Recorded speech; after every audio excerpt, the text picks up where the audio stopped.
रायबरेली। उधर दक्षिणी कैलिफोर्निया के सैन बर्नार्डिनो में भारी बारिश ने तबाही मचा दी है, जिसमें सड़कें बर्बाद हो गईं और घरों में पानी भर गया क्योंकि अचानक आई बाढ़ और भूस्खलन पूरे इलाके में फैल गया। सैन बर्नार्डिनो में चश्मदीदों के जो वीडियो हैं उसमें साफ दिखाई दे रहा है कि गाड़ियां आधी डूबी हुई हैं, सड़कों पर आप चल नहीं सकते। वीडियो में बाढ़ का पानी कम होने के बाद गाड़ियां कीचड़ भरी सड़कों पर चलती दिख रही हैं। कैलिफोर्निया के राइडवुड से मिले चश्मदीदों के वीडियो में कल एक घर कीचड़ और मलबे में आधा दबा हुआ था। लॉस एंजलिस के पूर्व में बारिश से भीगे पहाड़ी रिजॉर्ट राइडवुड में इमरजेंसी टीमों ने दिन का ज़्यादातर समय दर्जनों रेस्क्यू कॉल का जवाब देने में और डूबी हुई गाड़ियों को या उनके ड्राइवरों को सुरक्षित बाहर निकालने में लगा दिया। दिक्कत यह है कि लॉस एंजलिस काउंटी के ग्लेनडेल से मिली तस्वीरों में कल कैलिफोर्निया में लगातार भारी बारिश के कारण एक नदी का पानी भी बढ़ता हुआ दिखाई दे रहा है, जो लोगों की और चिंताएं बढ़ा रहा है।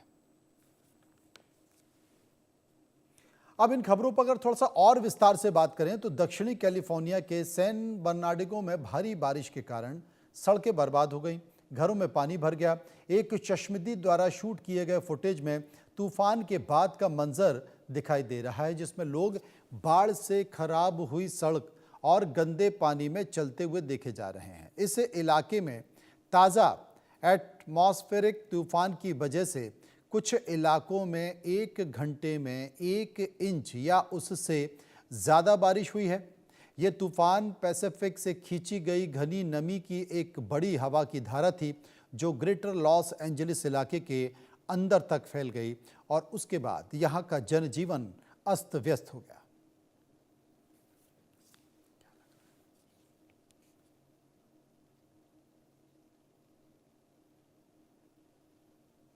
उधर कैलिफोर्निया स्थित ये जो घर है जो आप देख रहे हैं कि जो कीचड़ और मलबे में दबा हुआ दिखाई दे रहा है, जिस तरीके से पानी रफ्तार में घरों में दिखाई दे रहा है, वो बहती हुई धारा भी आपको दिखाई दे रही है। ये घटना दक्षिण कैलिफोर्निया में भारी बारिश के बाद अचानक आई बाढ़ और भूस्खलन के बाद हुई है, जो आपको दिखा रहे हैं। घर के अंदर की तस्वीरें भी आप देख सकते हैं कि घर के अंदर जब बाढ़ का पानी आया तो वो अपने साथ बहुत बड़ा कीचड़ का हिस्सा लेके आया, जो कि घर में जम गया और उसके जमने के कारण घर की स्थिति को आप देख सकते हैं कि ये क्या हुआ। ये घर के ऊपर का हिस्सा है जो आपको दिखाई दे रहा है। ये तमाम सारी चीज़ें जो आप देख सकते हैं कि अब एक बड़ी मुसीबत ये है कि इस कचरे को, इस मलबे को कैसे निकाला जाए, वो भी अपने आप में एक बड़ी परेशानी का कारण बन रहा है। इधर कैलिफोर्निया के सैन बर्नार्डिनो काउंटी में घर और गाड़ियों पर मिट्टियां भर गईं, जैसा कि आप तस्वीरों में देख सकते हैं। कहीं पर कार कीचड़ और मिट्टी में दबी हुई है तो कहीं मलबा मोहल्लों में भर गया है, प्रॉपर्टी को नुकसान पहुंचा है। कल रिकॉर्ड की गई जो तस्वीरें हैं उसमें गाड़ी और घर मोटी कीचड़ और परतों में आधे ढके हुए थे। अधिकारियों ने कई इलाकों में या लोगों को सुरक्षित जगहों पर जाने के आदेश दे दिए। स्थानीय अधिकारी निवासियों को सुरक्षित जगहों पर भी ले जाने की कोशिश कर रहा है, लेकिन लोगों का अपना मुंह नहीं छूट पा रहा। लेकिन आने वाले मौसम की चेतावनी और खतरों के बारे में जब जानकारी दी जा रही है तो फिलहाल लोग अब यहाँ से पलायन करने के लिए कुछ दिनों तक जाने के लिए तैयार हो रहे हैं।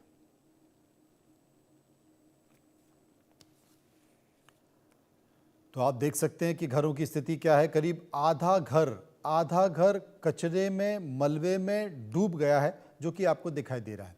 कैलिफोर्निया के बाढ़ का पानी लॉस एंजलिस तक जा पहुंचा है। नदियां पानी से भर रही हैं। सवाल है कि वाशिंगटन, ऑरेगन, कैलिफोर्निया के बाद क्या लॉस एंजलिस में भी बाढ़ का खतरा बढ़ गया है? ये जो मौसम का मिजाज आप देख रहे हैं या पर्यावरण की परिवर्तनशीलता को आप दे रहे हैं, आने वाले समय में जो ग्लोबल वार्मिंग है, उस ग्लोबल वार्मिंग के बहुत सारी ऐसी तस्वीरें, ऐसे स्वरूप देखने को मिलेंगे जो आम आदमी या मानव जीवन के लिए परेशानी पैदा कर सकते हैं। लेकिन क्या किया जा सकता है, क्योंकि जो इंसान है वो लगातार प्रकृति के साथ छेड़छाड़ कर रहा है, प्रकृति के साथ छेड़छाड़ करते हुए जंगलों को काट रहा है और उसकी दशा और दिशा कैसी होगी, परिणाम कैसा होगा, ये तस्वीरें भी आपके सामने बनी हुई हैं। दरअसल 24 दिसंबर को दक्षिणी कैलिफोर्निया में ज़बरदस्त तूफान आया था। जिससे भारी बारिश और बड़े पैमाने पर अचानक बाढ़ और भूस्खलन हुआ। यहाँ पर गाड़ियां आधी डूब गईं, सड़कों में डूब गईं। अमेरिकी नेशनल वेदर सर्विस के अनुसार क्रिसमस की पूर्व संध्या पर यहाँ तूफान आया। आगे भी इस तरह के तूफान जारी होने की संभावना बनी हुई है, जिससे छुट्टियों के दौरान यात्रा के व्यस्त समय में ड्राइविंग के लिए खतरनाक हालत पैदा हो सकते हैं। इसलिए एडवाइजरी जारी की गई है कि कृपया दूर दराज के इलाकों में जाते हुए ड्राइविंग ना करें, गाड़ियां ना चलाएं। फिलहाल अपने घर में रहें, क्योंकि बाढ़ और भूस्खलन की जो तस्वीरें हैं वो वाकई कैलिफोर्निया, दक्षिण कैलिफोर्निया को चौंका रही हैं, जैसा कि आप तस्वीरों में देख रहे हैं।